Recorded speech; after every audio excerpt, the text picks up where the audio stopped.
dans la surface de réparation, il se met sur le pied droit, la roulade. Oh, quel coup de pétard! Bravo les garçons, bravo. Sans vous, les matchs seraient très tristes. Ok, imagine que ce point de vue, c'est le tien. Quand tu vas au stade supporter ton équipe préférée, il y a de fortes chances que tu montes quelques marches, t'arrives dans ta tribune et tu vas t'installer à ta place, prêt à regarder un match que tu as sûrement attendu avec impatience durant la semaine. Ça, c'est ce que vivent beaucoup de passionnés de foot qui vont au stade, mais pour certains supporters, l'expérience se passe plutôt comme ça. Ou comme ça. Ou encore comme ça. Vous avez là devant les yeux plusieurs exemples de handicap visuel. Différents types de malvoyance qui n'empêchent pas certains fans d'encourager leur équipe et de vivre leur passion du football, puisque dans quelques stades en France, les supporters non ou malvoyants peuvent vivre au mieux les matchs grâce à l'audiodescription. Et aujourd'hui, je vous emmène justement sur un match que j'ai eu la chance de pouvoir commenter, Stade de Reims, Olympique de Marseille. Je vous présente Maxime, qui commente avec moi les matchs depuis 2019, quand le dispositif a été instauré à la Coupe du Monde féminine. Pendant qu'on s'installe juste à côté des équipes de beIN Sport, on va faire un rapide topo de ce qu'est l'audiodescription. Vous avez sûrement déjà vu ce petit symbole à la télé, accompagné de cette voix. Ce programme est disponible en audiodescription. L'audiodescription, c'est un ensemble de techniques qui permettent de rendre des films ou des spectacles, entre autres, accessibles aux personnes aveugles ou malvoyantes grâce à une voix off qui décrit les éléments visuels de l'œuvre en question. Concrètement, si on prend l'exemple d'un film ou d'une série, l'audiodescription, ça donne ça. Un homme souriant aux cheveux bien coupés et au costume impeccable pose sa mallette à côté de lui et s'assied. Il se tourne vers Ji-hoon et l'observe. Vous m'accordez une minute? Ji-hoon le toise. Je ne crois pas en Dieu. Il s'écarte de lui. C'est une piste audio supplémentaire qui donne des indications sur la scène qui est en train de se dérouler, et cette voix s'intercale entre les plages de dialogue du film. Et l'audiodescription, ça existe pour plein de choses, notamment des matchs de foot à la télé, mais aussi au stade. Bonjour à tous, 29 mars, 27e journée de Ligue 1, Stade de Reims, Olympique de Marseille, rencontre très attendue à chaque fois. Et ça se sent dans ce stade Auguste Bellone bien rempli. Salut Maxime. Salut Alex et bonjour à tous. L'audiodescription d'un match, ça fonctionne à travers une radio qui émet uniquement dans le stade. Avant chaque coup d'envoi, nos auditeurs récupèrent des écouteurs et un petit dispositif qui est déjà calé sur la bonne fréquence et il leur suffit de monter le son quelques minutes avant le match pour entendre nos commentaires. L'audiodescription d'un match de foot, c'est le même principe qu'un film ou qu'un spectacle. Le concept, c'est de donner un maximum d'informations visuelles à propos d'une scène. Une action de jeu, un tifo en tribune ou une attitude particulière d'un joueur ou de l'arbitre. Bref, un maximum de clés en fait pour que les gens qui nous écoutent puissent se faire la meilleure représentation possible dans leur tête de ce qui est en train de se passer sur le terrain ou autour d'eux dans le stade. Parce qu'avoir un handicap visuel dans un stade de foot sans audiodescription, c'est une expérience compliquée. Vous avez sûrement déjà vu ces images de proches qui décrivent comme ils peuvent les actions. Alors ce sont souvent des histoires touchantes et de jolies scènes, mais généralement un non-voyant ou malvoyant qui goûte à l'audiodescription d'un match pour la première fois adopte rapidement le dispositif. Et moi, je trouve ça fabuleux et je vous le dis à chaque fois qu'on se voit en fin de match. Lui, c'est Christophe, c'est notre plus fidèle auditeur. Pendant 90 minutes, nos voix sont ses yeux et on débriefe chaque match avec lui après la rencontre. Je vois que des ombres. Je venais au stade sans l'audiodescription. J'avais Nicolas qui est mon ami qui m'aidait. J'avais France Bleu aussi, mais le problème de France Bleu, c'est que quand on regarde un match, il y a toujours un petit décalage avec ce qui se passe sur la réalité. L'audiodescription change la vie pour une personne mal et non-voyant au point de vue d'un match de foot, quoi. Rouge et blanc évidemment dans ce duo très très bien garni, quasi complet aussi du bleu et du blanc à Marseille qui se déplace en nombre, que ce soit le parquage visiteur complet et un parquage qui déborde, quasi sympathique du piano. Alors, peut-être que vous êtes en train de vous dire là, mais pourquoi il parle de couleurs à des personnes aveugles, donc qui ne voient pas ces couleurs? Ça sert à rien. Alors, déjà dans le stade, il y a des malvoyants qui peuvent tout de même percevoir les couleurs et nos commentaires peuvent les aider. Ensuite, il y a les aveugles, donc atteints de cécité totale et qui ne voient rien. Mais parmi eux, il y en a peut-être qui ont déjà vu auparavant, qui étaient voyants et qui sont devenus aveugles suite à une maladie ou un accident.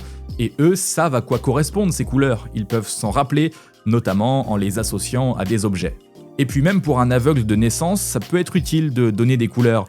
Quand j'ai été formé à l'audio-description d'un match de foot, je me suis justement posé cette question aussi, est-ce que c'est utile de donner des couleurs à quelqu'un qui ne les voit pas et qui ne les connaît pas? Et ce jour-là, j'ai rencontré un gars hyper inspirant et très drôle quand il évoque son handicap, Yvan Wanji, c'est un joueur de CC Foot, vous l'avez sûrement déjà vu passer sur les réseaux sociaux, et lui il m'avait expliqué que dans certains cas, il y a des personnes aveugles de naissance qui ont pu apprendre en étant enfant à associer des couleurs à des sensations, des ambiances.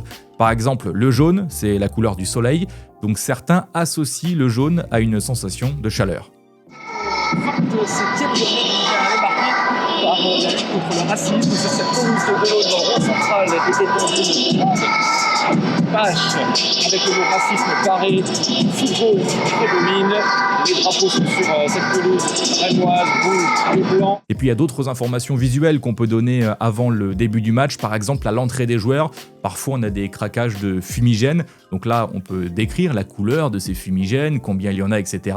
Sachant qu'en plus là il y a un autre sens qui entre en jeu, c'est l'odorat, parce qu'une personne aveugle dans le stade qui sent cette odeur de fumée, il faut lui expliquer d'où ça vient. J'ai tendance à dire que commenter un match en audio-description, c'est faire de la radio, mais en poussant au maximum le nombre d'informations visuelles.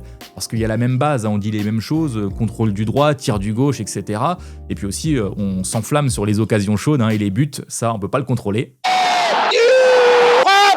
Sauf que par rapport à la radio, on va rajouter plus de détails sur chaque action, à commencer par l'indication de l'endroit où se trouve le ballon. Par rapport à un commentaire classique, en audio-description, le terrain est divisé en 4 zones.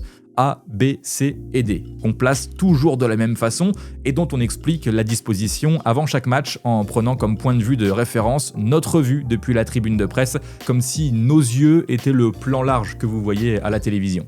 Vous le savez, pour audio décrire un match, on trace un segment qui va d'un but à l'autre en passant par le rond central, ça donne 4 zones. Une zone A en haut à gauche par rapport à notre point de vue en poste commentateur en tribune de presse, la zone B dans l'autre moitié de terrain en haut à droite, toujours par rapport à notre position. Bon, là ça paraît plutôt facilement compréhensible ce que je dis pour des voyants. En haut à gauche par rapport à mon point de vue, comme si j'étais une caméra de télévision, on visualise la zone dont je parle. Mais pour quelqu'un qui ne voit pas ou peu et qui peut-être se trouve dans une autre tribune que nous, c'est pas forcément si simple. Pour les novices, ici à Reims, on a ce petit plan en braille qui permet à ceux qui découvrent le dispositif ou qui ne sont pas encore totalement habitués de tout comprendre des zones qu'on indique. Dessus, il y a le nom des zones, le nom des tribunes, l'emplacement de notre point de vue. Une fois qu'on connaît les zones, quand on est malvoyant, moi je regarde le stade avec des jumelles, tout de suite je sais où se trouve le ballon. Ça fait que j'ai pas à chercher à regarder à droite, à gauche, je sais tout de suite, je sais où il faut que j'aille dans la zone et je vois les joueurs. Ces zones, elles sont très utiles parce que si on dit, je sais pas, par exemple, Nakamura qui déborde dans le côté gauche, pour une personne aveugle dans une autre tribune que nous, le côté gauche, ça veut rien dire. Là, dans cette situation, pour que l'auditeur puisse visualiser dans sa tête où déborde Nakamura, il faudrait qu'il ait réfléchi déjà au sens dans lequel le Stade de Reims attaque, qu'il ait en tête aussi le poste de Nakamura, ailier gauche, tout en espérant qu'il n'ait pas permuté ou changé de poste au cours du match.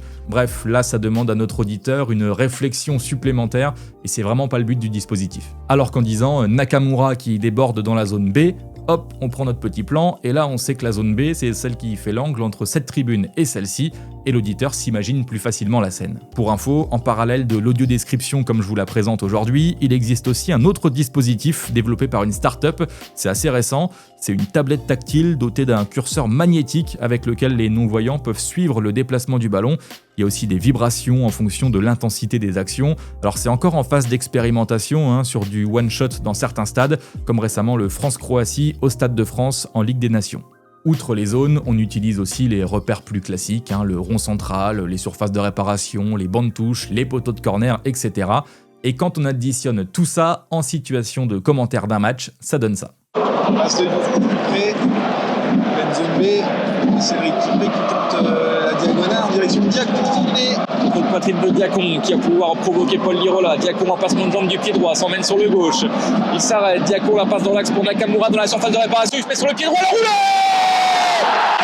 Nakamura qui enroule du droit comme il le fait très souvent et qui va célébrer au poteau de corner. Et la zone D, Keito Nakamura. Ouais, là, j'aurais pu rajouter que tel joueur saute sur Nakamura au moment de célébrer le but, ils étaient au poteau de corner, mais j'ai oublié. Mais je suis plutôt content de cette séquence parce qu'elle est assez précise, je trouve, tant sur le déplacement du ballon que les gestes des joueurs. Bon, par contre, je vous montre une autre séquence où je me suis loupé complètement. Yevan Diouf, le ballon dans les gants, il va pouvoir envoyer une grande chandelle vers l'avant. Ça va arriver en entrée de zone A sur la poitrine d'Atangana. Contrôle un petit peu long, c'est récupéré par l'OM avec Rabiot, mais Nakamura est là pour chasser tout ça et récupérer ce ballon. Et la bonne bagarre de Mourad Bané qui accélère, qui gagne 20 mètres plein axe, l'accélération, ballon piqué dans la surface qui va un petit peu loin et qui arrive jusque dans les gants de Geronimo Rulli. Oh là, on est perdu. On est perdu, on comprend le début, et puis après, trou noir, on sait plus ce qui se passe. Et puis le ballon arrive dans la surface de réparation, comme ça, par magie. En fait, c'est une séquence compliquée. Je me souviens que c'était un cafouillage dans le milieu de terrain, dans le rond central, des enchaînements de tête, de contrôle raté. Il y a un dégagement rémois qui se transforme en un semblant de passe en profondeur. Et c'est comme ça que je reprends le commentaire. Séquence pas facile, et c'est un truc que Julien Cazard aurait commenté comme ça. Et paf, bim, bam. Allez les gars, on peut faire mieux. En plus de dire qui a le ballon et dans quelle zone, évidemment, vous l'avez entendu, il faut dire ce que le joueur fait du ballon, hein, et là aussi en apportant des précisions sur les surfaces de contact, passe du pied droit, du gauche, intérieur, extérieur, coup de pied, s'il y a un effet dans la passe, une talonnade par exemple, c'est un geste qu'on peut facilement se représenter dans la tête. On parle aussi des glissades des joueurs au moment de contrôler, si un défenseur contre le ballon du dos, de la cuisse. Faut imaginer que pendant 90 minutes, notre mission, c'est presque de prendre, entre guillemets, un maximum de photos avec nos yeux de ce qui se passe et de les décrire en direct aux auditeurs. Précision très importante, du début à la fin du match, on commente ce qui se passe devant nos yeux en temps réel, en direct. On est 2 commentateurs. Il n'y a pas un consultant qui revient sur une action pour la détailler, il n'y a pas de mini-débat de quelques secondes sur tel joueur, un contexte de précédents résultats. Ça, les non-voyants n'aiment pas trop pendant un match, parce que pendant ces discussions, il se passe quelque chose sur le terrain, ça joue, et même si ça ne joue pas, je vous rappelle qu'on doit expliquer ce qui se passe et perpétuellement donner des indications, même sur des choses futiles, pour que l'auditeur puisse se faire une image mentale en continu de ce qui se passe. Le ballon qui va sortir en corner, c'est le premier parti. Ce sera zone B pour l'Olympique de Marseille, c'est Edmond Bury qui va aller chercher un ballon sur le panneau publicitaire. Et revoir, c'est un micro. Ingénieur du son, Gouiri. Voilà, en soi, un auditeur lambda, il s'en fout que Gouiri se prenne les pieds dans le câble du micro en allant frapper son corner. Mais là, en audio description, ça donne une info plus utile à la conception de l'image dans la tête de notre auditeur non-voyant ou malvoyant. Ça permet d'avoir un match vivant. Là, vous vivez le match et vous nous le faites ressentir et vivre également. Puisque sans vos yeux et sans vos commentaires, on ne pourrait pas suivre un match. Quand un commentateur entame une analyse ou donne des infos trop longues, le malvoyant ou non-voyant au stade, il est perdu. Il est comme ça. Le centre depuis la zone C est trop long au second poteau là de Luis Enrique pour personne. Ça fait plusieurs fois que le Brésilien manque de justesse, trop long, des fois trop court. C'est un joueur qui a baissé en régime depuis plusieurs matchs. On reconnaît plus vraiment le Luis Enrique percutant et décisif du début de saison. Lui dont le nom apparaît dans la presse italienne et allemande ces derniers jours avec peut-être des clubs intéressés par son profil. Le ballon pour Rongier dans le rond central. Là, on s'est perdu. On ne sait pas ce qui s'est passé entre le centre depuis la zone C et le moment où le ballon arrive dans le rond central, dans les pieds de Rongier. Il y a sûrement eu des passes, des dribbles dans ces quelques secondes de monologue. Et maintenant que vous avez appris, je pense, pas mal de choses sur l'audio description, on va se mettre quelques séquences quand même de ce Reims-Marseille.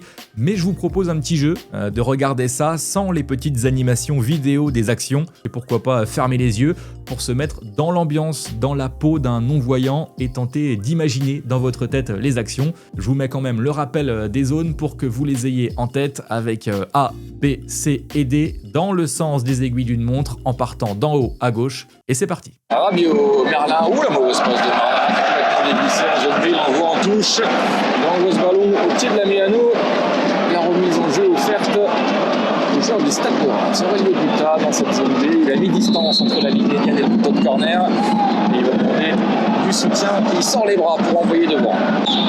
Lille Mopek, côté bon Marseillais, qui donne des consignes aussi, qui dit à Balerdi de s'écrouler par terre, parce que Balerdi, c'est fini, et il retire même son brassard lorsqu'il est au sol. Leonardo Balerdi, monsieur Delageau a appelé les soigneurs, là c'est fini. Mi-temps, 1-0 pour Reims, on attaque la deuxième période que j'ai commentée sans m'en apercevoir avec un petit reste bien dégueu du sandwich que j'ai englouti à la pause. Ballon derrière pour Cornelius, Derek Cornelius qui va pouvoir s'appuyer sur Kondogbia sur sa gauche en zone D. La passe claquée à ras de terre dans les pieds de Dedic qui va déborder pas très loin du poteau de corner. Retour vers l'axe du terrain, Dedic qui revient en retrait à 25 mètres et on change de côté en zone A. Et Nakamura qui va pouvoir trouver Diacon à l'entrée de la surface de réparation. Mamadou Diacon qui élimine Cornelius.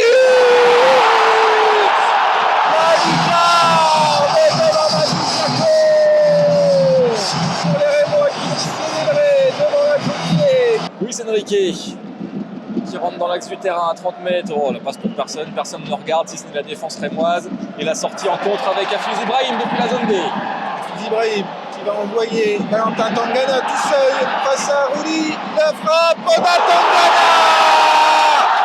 3-0 pour le Stade. Tout le banc de touche qui vient sur la pelouse. Le porteur de Gourde. Avec Ismaël Benasser en position de centré. On joue derrière sur Luis Enrique à 40 mètres en zone D. Et Valentin Rongier, plein axe. Allez, Rongier qui dribble John Patrick qui rentre dans la surface. Rongier la frappe. La lucarne Valentin Rongier qui a fait sauter le verrou rémois. C'est fini, monsieur Delajour envoie tout le monde au vestiaire. Où la joie des Rémois. Il y en a qui sont à genoux, il y en a qui sont assis, il y en a qui sont crampés. Et puis il y a ceux qui sont sur le banc qui accourent vers leurs coéquipiers. Ils ont tout donné. Ils sont lessivés ces garçons, ils sont allongés. Et en face, ils sont debout. Et je suis assez content de ce dernier extrait, l'image suggérée est plutôt fidèle à ce qui s'est passé au coup de sifflet final. Bon, pour le match, 3-1 pour Reims, mini crise à Marseille, et Reims qui prend 3 points très précieux dans la course au maintien. J'espère que vous avez apprécié cette vidéo, que j'ai voulu faire à mi-chemin entre le vlog OMG, je commente un match de Ligue 1, c'est énorme, et aussi le reportage avec la découverte de l'audio-description. En France, il y a quelques stades de Ligue 1 qui proposent l'audio-description à tous les matchs, mais c'est pas encore développé partout. En Ligue 2, il y a le FC Metz qui a lancé sa fréquence dédiée à l'audio-description cette saison. Ça se développe petit à petit, c'est une bonne chose. Et le mot de la fin, je vais le laisser aux principaux concernés, puisque c'est de eux dont il est question dans cette vidéo. Et c'est Christophe qui parle au nom de tous les footeux sans les yeux. Mais l'audio-description devrait être obligatoire dans tous les stades et tout le temps, quoi. Pas uniquement occasionnellement, quoi. Tout le temps, en permanence, comme nous on a à Reims, qu'on a et qui est très très bien. Merci Christophe. Ah bah, c'est moi qui vous remercie encore.